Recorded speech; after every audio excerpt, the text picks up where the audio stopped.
You thought he was done? You thought the takes were too hot to handle? You better think again. He's back with even more scorching opinions, more controversial predictions, and the kind of truth bombs that only Zain Bando can deliver.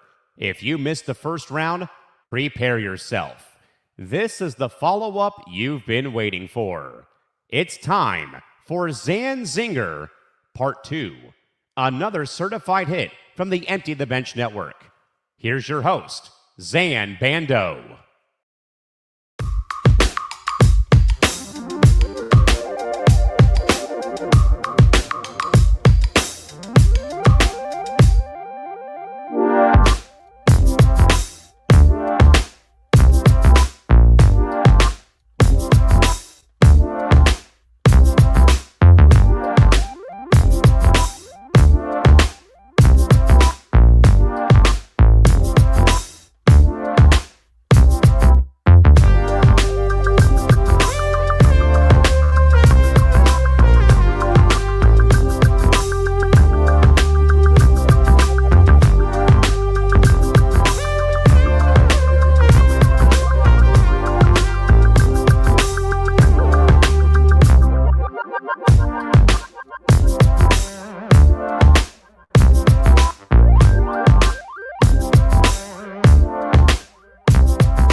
What is up, everyone? We are live. This is Zain Zinger Part 2 for Sunday, April 12th, 2026. Hope you are doing well. My name is Zain Bando, the host of this continuation, if you will, of the weekly show that is Bando's Breakdowns. We just had episode 85 aired live yesterday on several different platforms. We are back on a regular schedule with Zain Zinger Part 2. As per usual, we were off last week because of the Final Four, so we were unable to do it. I was driving back from Indianapolis, so there was no logistical way I would have been able to do this. But we are back, we are here, we are live, and excited to talk to you guys for the next 30 to 45 minutes or so on this very stream. Let's get a few particulars out of the way. Any additional episodes that you want to listen to or to listen back to, you can listen to Bando's Breakdowns where we get your podcasts. Again, that's an extension of this very stream, Zain Zinger Part 2. Those air every Friday with the audio-only version dropping every single Friday night at midnight Eastern, except for this past week because we were live everywhere at 3 p.m. Eastern on Friday this past week. So no episode 85 archived, but if you want that episode, go to the live stream section of this YouTube channel, ETV Network, or my YouTube channel. That would be Zain Bando 99. You can listen to that episode there or watch it. You can follow the show across social media at Bando's Breakdown. More clips to be released in the coming days. We have a new one coming out as well later on today about the Mike Vrabel, Diana Rossini situation, which we won't be getting into on this stream, but you'll get a few of my thoughts on that as well moving forward. So stay tuned for that. Actually, I'm getting my shows confused. That's for ETP Sports, but nonetheless, you will get thoughts on the Rossini-Vrabel situation one way or another on social media. But with that being said, though, let's get into the stream now when we can. And again, thank you so much for tuning in and helping us grow towards that 4,000 watch hour goal. All right, let's get into it. So, of course, as I like to do before we start every stream, you can listen to this show right now across several different platforms, YouTube and X, the ETB Network YouTube channel, the Bando's Breakdowns Twitter account, the Forever Power 5 Twitter account, the MMA Outsiders Twitter account, the ETB Network Twitter account, the ETB Sports Twitter account, my Twitter account, and, of course, my YouTube channel as well. So just figured I'd mention that. And if you're checking this out after the fact, thank you guys for tuning into the replay because everything helps. And of course, if you're watching right now, be sure to smash the retweet button, smash the like button, thumbs up the video on YouTube, send it to your friends, tell them I'm live right now. And I'll be live for the next little bit talking all of the latest in the world in sports, what I deem important. We have a little bit of UFC today, Masters, NBA, Major League Baseball, college football and Angel Reese, because we didn't get to Angel Reese on the show. And I just realized it when I woke up this morning that I never spoke about it. And it was in the thumbnail of the episode for this past Friday, and I never spoke about it. So you will get my raw, unfiltered reaction to Angel Reese in real time with no filler. So there you go. All right, let's start here with UFC. UFC 327 was last night at the Kaseya Center in Miami. It was a phenomenal card, as the Miami cards usually are. I did horrible on predictions after going 10-3 this past week. We stumbled to a 4-7-1 clip on this card, but there were a lot of exciting fights on this card. The one draw was the Chris Padilla rather versus Markel Medeiros. That fight was a draw. But outside of that, some pretty entertaining fights. Let's go over to the card when we can. Let's talk about the card for a few minutes here. And let's start with the main event, obviously, because that's what everybody's talking about. I was a stinker on the main card. We went 2-3 on the main card. This was a terrible main card. I did earn a new belt on Tapology, though, so that's always good. So Carlos Ulberg wins the UFC vacant light heavyweight championship over Jiri Prochazka in emphatic fashion in the first round. Is believed to have torn his ACL at the time that we are talking about this. I don't think it's been officially confirmed yet, but he tears his ACL off of a horrible leg kick from Prochazka, a nasty one that could have ended any other fight. Prochazka should be bitter because in any other instance, he'd be the champion right now, but it is what it is. The referee does not intervene, and then all of a sudden, minutes later, Carlos Ulberg catches Prochazka with a left hook from hell and knocks out the former UFC light heavyweight champion to win the title, extend his win streak to 10 in a row, and show that he is one of the most dangerous fighters in the UFC to date at the moment. The sad part about this is, though, and there's been a lot of rumblings about this online, because of how long a potential ACL tear takes to heal, there's a chance that the UFC may have to go in a different direction. It may have to book an interim title fight. So there's a huge debate as to who should get that interim title fight. Is it Magomed Ankalaev? As we know, he just lost to Alex Pereira. Okay, so obviously, that series is 1-1. It'll be 1-1 for the foreseeable future because Pereira moved up to heavyweight to try to win the heavyweight title. So there's that. That's number one. So we know a trilogy is not happening for quite some time. So that's number one for sure. Number two is the fact that now you're in this dilemma, and I guess that is a brief segue. We'll get into this a little bit more in just a few minutes, but that's a brief segue into the co-main event. Paulo Costa knocking off Asmat Murzakanov in the third round in emphatic fashion himself, rallies to win that fight. Does Paulo Costa get the next shot at light heavyweight after beating an undefeated guy?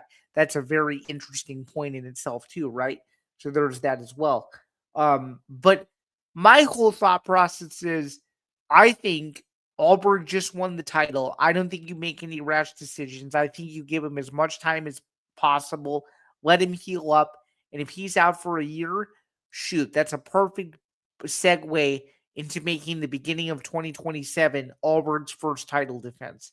And I think it's great. I think you can build a new star off Ulberg. I really do. I understand he's injured, but a lot of people like him. A lot of people were talking about his fight. Social media was going crazy last night during that fight because they could not believe that Ulberg won on one leg.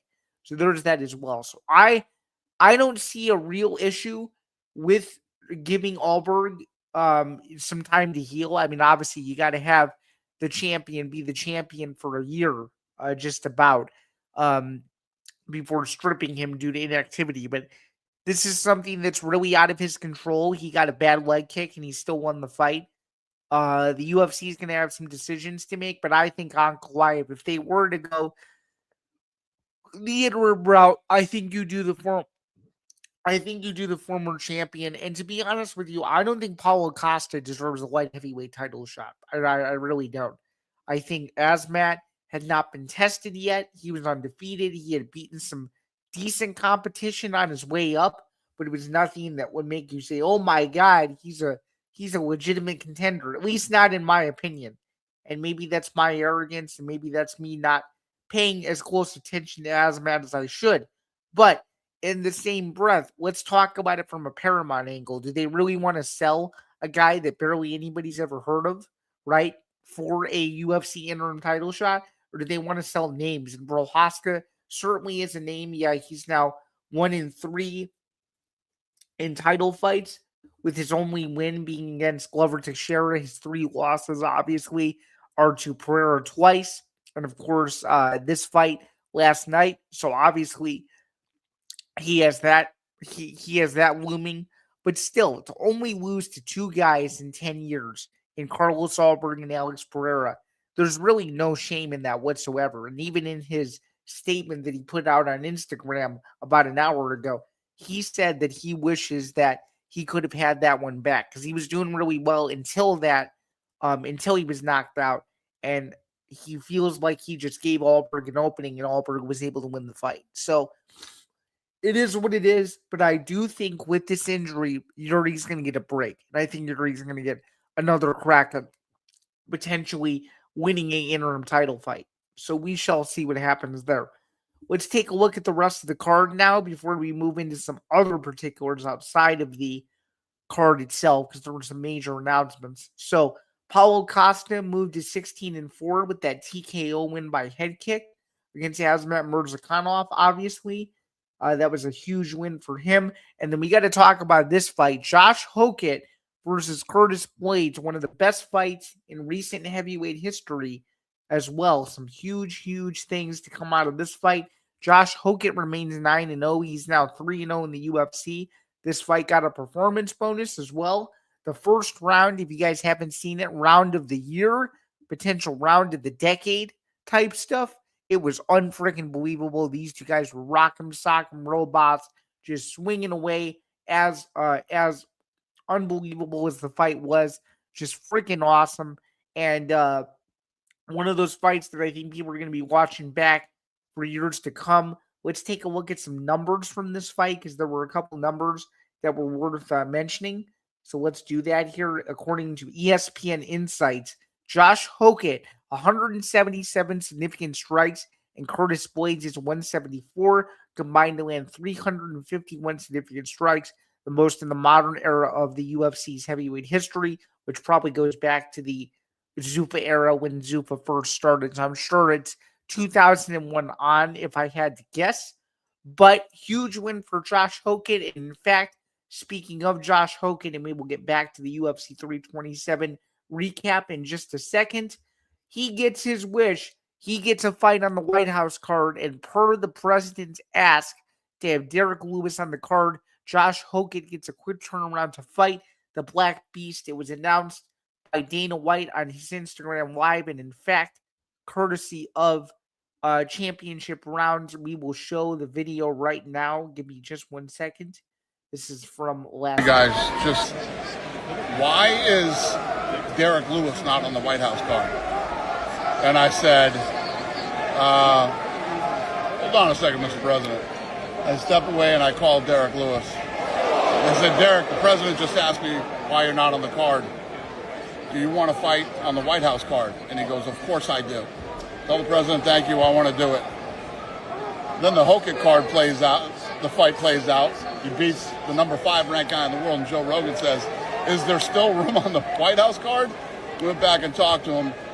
Hokett versus Derek Lewis was just added to the White House card in the last 10 minutes.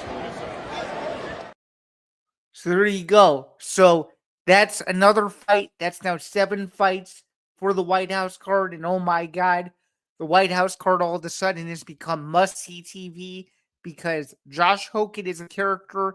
Derek Lewis doesn't give two you-know-whats about any of Hokett's antics. He's going in there to knock Hokett stiff. That's going to be a crazy, crazy fight. Crazy fight. So figured I would mention that. And speaking of the White House card as well, there were a couple of announcements around the White House card that were revealed last night around UFC Freedom 250. So let's take a look at some of these announcements right now and how it's going to work. for the fans, and I can even pull this. I might even do a share screen if I feel like it makes the most sense. So let's take a look at the particulars. 8 p.m. Eastern, Sunday, June 14th is the card. The website has not been updated to reflect the Derek Lewis fight. I'm sure they will put that up when they can. Let's see here. There was a registry. Okay, here we go. This is it right here. So there is a event schedule. So I'm going to tell you what the event schedule is. So on Friday, June 12th, from the Lincoln Memorial, they will do the UFC Freedom 250 press conference. It'll be at 8 p.m. Eastern. That's free and open to the public at the Lincoln Memorial. So that'll be an unbelievable scene, assuming the weather is good. Then the next day, on Saturday, June 13th, which is typically the night of the event, is going to be a Freedom 250 Fan Fest alongside the ceremonial weigh-ins. Okay, so the Freedom 250 Fan Fest is going to be a free ticketed event at the Ellipse, 3:30 p.m. to 11:30 p.m. Eastern. Okay, and I'm going to explain to you guys how you get tickets in just a second, because it's a little bit complicated, and you're going to have to get lucky. It's kind of like a lottery system a little bit. All right, then the weigh-ins, the UFC Freedom 250 weigh-ins, 8:30 p.m. Eastern, also at the Ellipse, and that is also included in the Fan Fest. All right, so if you get this Fan Fest ticket, you get access to both. All right, so there's that for Saturday. Then Sunday, which is the day of the fight, you get the UFC Freedom 250 Fan Fest Day 2, 3:30 Eastern to midnight Eastern. So you can get it all day. You go to the Fan Fest all day, and within that same vicinity, you also get the UFC Freedom 250 watch party. So I'm going to explain to you guys how this all works, okay? So it's pretty simple. Unless you can go as a VIP to the actual event itself, you will not be able to go inside the fight. Okay, it'll be the first UFC event ever in the history of, I guess, the Zuffa/TKO era that you won't be able to physically go into a UFC event if you're not including COVID. Okay, so if you don't get invited by somebody within the organization, you cannot go physically into the event itself, or if you're not a member of the media, which I'm sure even media is going to be limited there as well. I'm not going to be there. There's no way I'm taking a shot at going to this. It's too much of a risk for me to go. I don't want anything bad to happen. But what you can do is there is a watch party. Okay, steps from the White House, as the description shows. Okay, and if you get these Fan Fest tickets, which I'll explain how you get them in just a minute, you will be able to watch these fights from the Ellipse. It's a watch party, 8 p.m. Eastern. That's when the card starts. You'll be able to sit there, pillows, blankets, kind of a picnic style thing, and watch the card, 7-fight card, as they're calling it, a shared live event experience. And as I just alluded to, included as part of the UFC Freedom 250 Fan Fest. Register for early ticket access. So this is how the registration process works. And in fact, I did this last night kind of as a social experiment. But there actually is a few FAQs, okay? What is a ticket request? UFC is giving fans the opportunity to request up to 2 free tickets for the upcoming UFC Freedom 250 Fan Fest at the Ellipse. Requests will be selected by random drawing, and registrants will be notified by email if their ticket request can be fulfilled.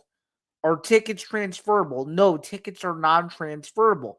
To help prevent resale, the event organizer has requested tickets to this event be mobile only and restricted from transfer.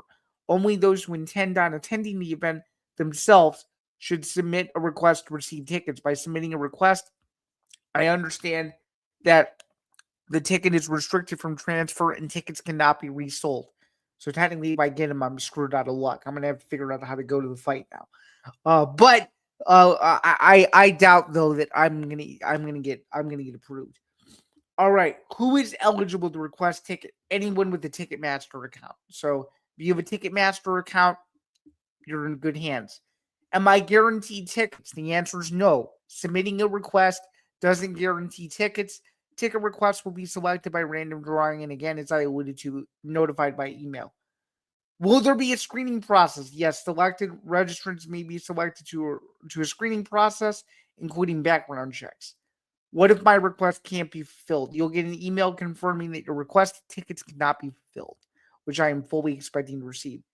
Does my child need a ticket? So if you're bringing kids, yes, individuals of every age will need a ticket to enter the event. Why do I have to give my payment information up front? Tickets are free, but there's a temporary $1 security authorization to your card to verify your identity. What happens after I request tickets? You'll get a confirmation email summarizing your request. This does not guarantee you will receive tickets. Ticket requests will be selected by random drawing. What are your restricted items? Restricted items list will be provided closer. And then the most important question, and the question that I would care the most about, are there accessible ticket options? Accessible tickets are not required for general admission areas. Any ADA seats will be accommodated upon arrival with general admission tickets, which means one thing and one thing only. If you're going to a UFC event and you happen to run into the right staffers, this is just primarily my experience, they always take care of you. So I think if anybody's planning to go in a wheelchair, the UFC will figure it out. They always figure it out. It may not be the greatest solution, but they always figure out the best course of action for all that stuff. So just figured I would mention that as well. Very, very important. So those are the FAQs. And let's see. You can request tickets for the general public if you don't do this pre-registration thing, which I would recommend doing. I guess if you don't do this, you won't get them. You have 9 days to until the tickets go on sale to the general public. So there you go. And I'm sure they're going to sell out fast and whatever. So there is all the info you need to know, but I haven't even given you guys the link. It is UFC.com/freedom250. So you guys got that? That's how easy it is. So there you go. All right, looking back over at the rest of UFC 327, Dominic Reyes wins a split decision over Johnny Walker. Cub Swanson goes out on top in his retirement fight, knocking out Nate Landwehr. Aaron Pico wins the Battle of Bellator veterans over Patricio Pitbull. Good for him, first win in the UFC. Kevin Holland beats Randy Brown. Mateus Gamrot submits Esteban Ribovics. Tatiana Suarez submits Lupi Godinez in a fight where she remains in contention at 115. Good for her. She's now 12-1 in MMA. Godinez is now 14-6. There was a majority draw in the Markel Medeiros-Chris Padilla fight, which I guess was wild according to Twitter. I didn't watch it. Vicente Luque submits Kelvin Gastelum. And then, of course, to open the show, Charles Radtke wins a unanimous decision over Francisco Prado. Radtke is now 12-5. Prado is the inverse. Or, excuse me, no, he's identical and also 12-5 as well. So that'll do it for UFC 327. We went 4-7-1 on the card, which puts my record at 81-58-2, if I'm not mistaken, with that as well. So not the greatest showing for your boy over here. So Keaton Wagler declaring for the NBA draft. This was breaking news on Saturday evening. Huge news. A bunch of sources reported it. Sports Illustrated, Draft Express, a couple of sources.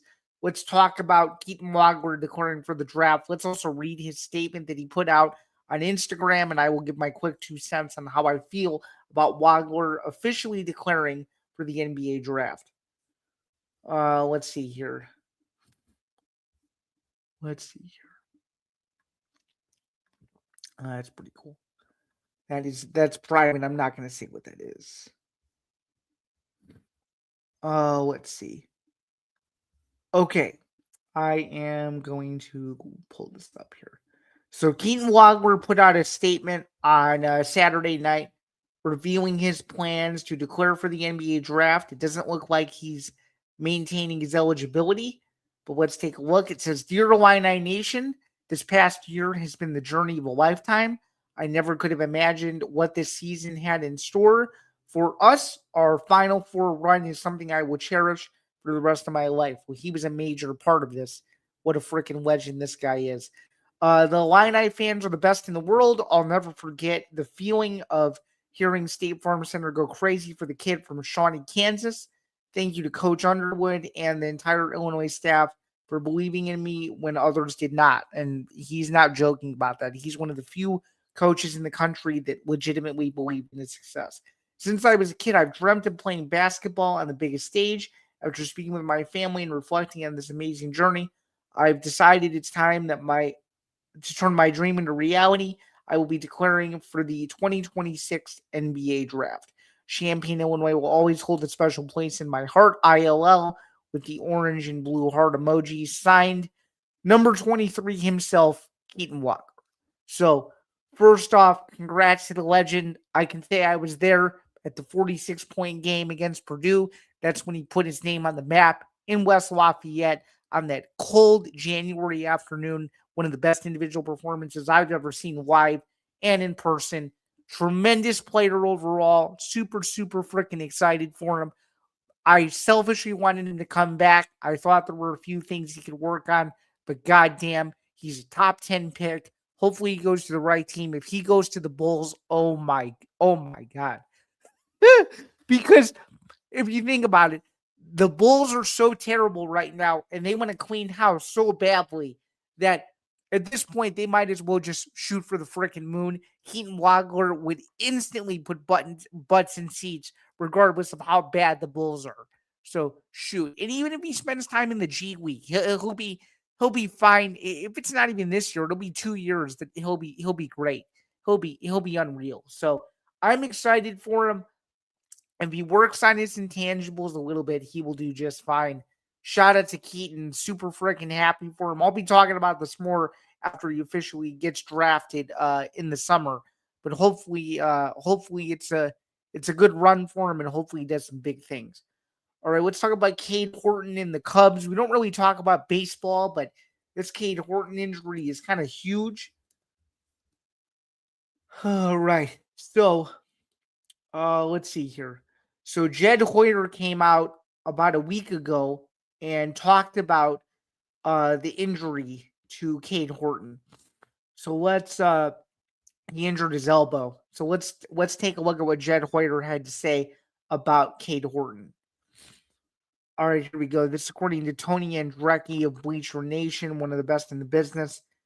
Here's the quote as of this past Friday. When I look back, I don't have any thoughts or regrets about how we handled him because we were so conservative, Jed Hoyer said Friday morning at Wrigley Field. Obviously, he broke down. I just think that this is the nature of pitching in 2026. It's a hard part. You have to build up a lot of depth. We just have to have a next guy up mentality. Horton will have surgery to repair the ulnar collateral ligament UCL in his right elbow and will miss the rest of the season. The exact date of the surgery was not revealed, but he will see Dr. Keith Meister, who is well known for treating elbow injuries. Horton has already had Tommy John surgery, but it's not yet known if he will be undergoing a second TJ procedure. He will get at least an internal brace, and they will examine the extent of the injury during surgery to determine if he needs a full repair or not.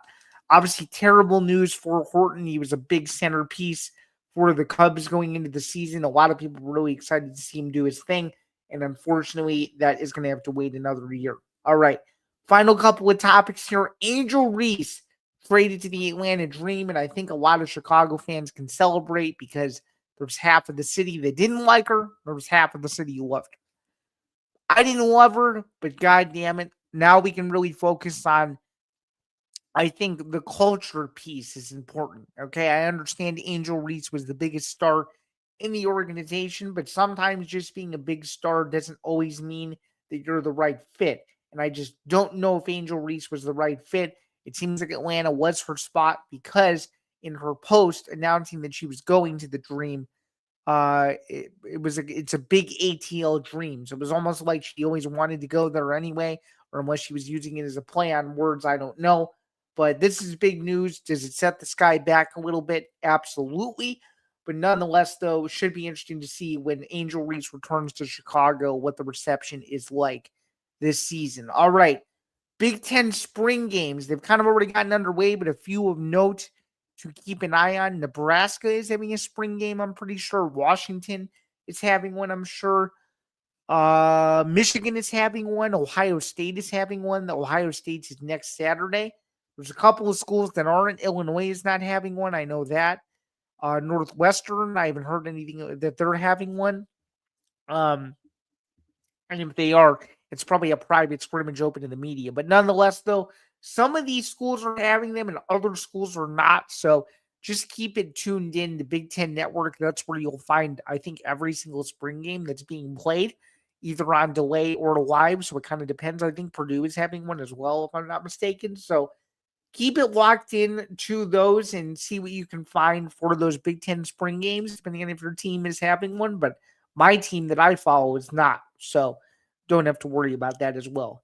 Masters final round thoughts. All right, let's take a look at what the Masters looks like going into the final round here.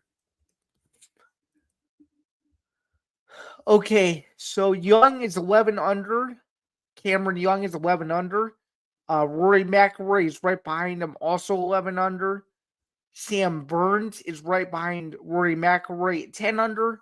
Lowry is 9 under. Jason Day is 8 under. So still very much in play to see how the final round of the Masters goes, especially on that final 18th hole. That'll be very interesting to see how that plays out. But nonetheless, excited for the end of the Masters at Augusta National. It's one of the best traditions in sports. Once the Masters is over, people kind of turn their attention to the NFL draft and that whole debacle. So we'll see how all this plays out, but that's kind of my brief thoughts on the Masters, and hopefully Rory McIlroy can win another green jacket. That'd be kind of cool. All right, that's going to do it though for another edition of Bando, or excuse me, I said Bando's Breakdowns. Zain Zinger Part 2. Thank you so much for tuning in. Please be sure to like, follow, and subscribe. Follow the actual show on social media at Bando's Breakdown. Check me out on YouTube and the show on YouTube, youtube.com/ETV Network. You can follow me across my personal socials at Zain Bando 99. And of course, you can listen to Bando's Breakdowns wherever your podcast. We will see you guys next week for episode 86 of Bando's Breakdowns. As I alluded to, back to a pre-recorded format once again. And until next Sunday, thank you so much for tuning in. Enjoy the day in sports for those of you who are choosing to pay attention to any of that as well. And of course, let's see. And of course, without further ado, what was I going to get to? Without further ado, thank you so much for tuning in. Greatly appreciated. Enjoy the rest of your Sunday. Have a good one. And we will see you guys next week. Thank you so much for tuning in. And enjoy the rest of your day. Cheers, everyone. Thanks.